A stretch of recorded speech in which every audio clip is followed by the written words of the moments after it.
Hey guys, welcome to this channel. Today we are going to look at how ancient Egyptian women had sex changes when they died to become transgender mummies.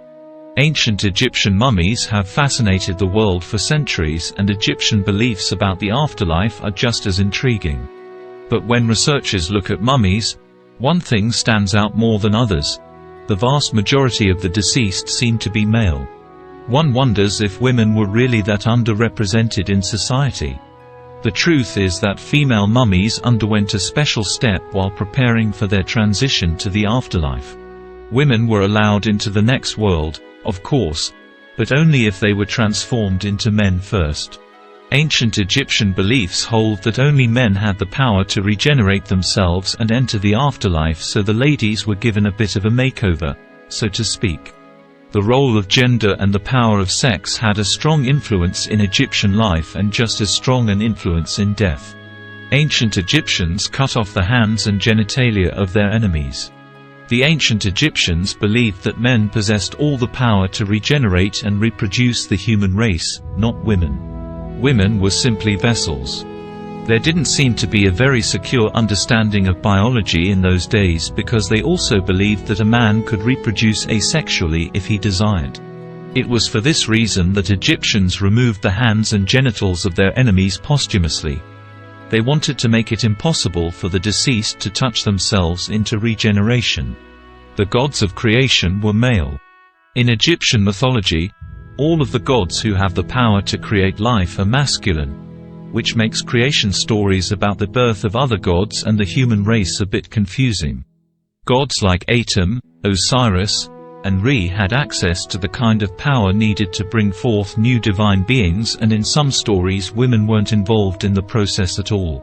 One legend involves Atum having sex with himself and then sneezing to create life. In order to be reborn into the next world, you had to be a man.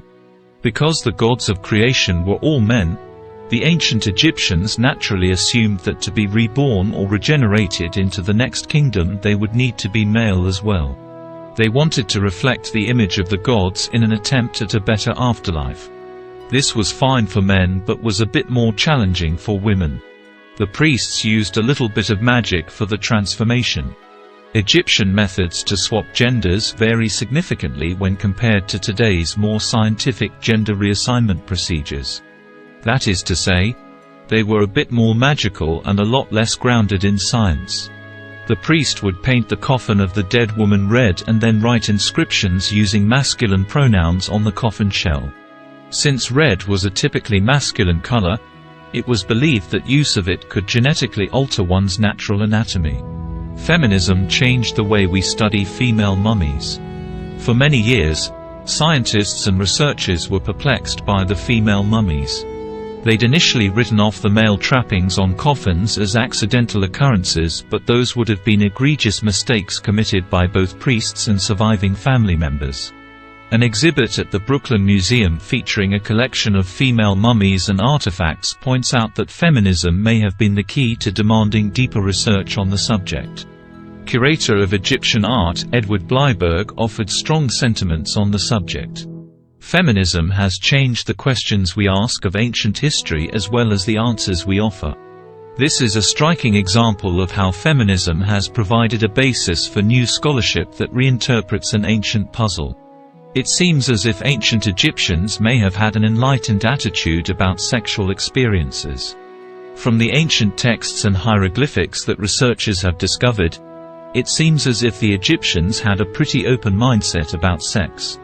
We don't know much about their opinions on homosexuality, and we know even less about their views on transsexual and intersex individuals.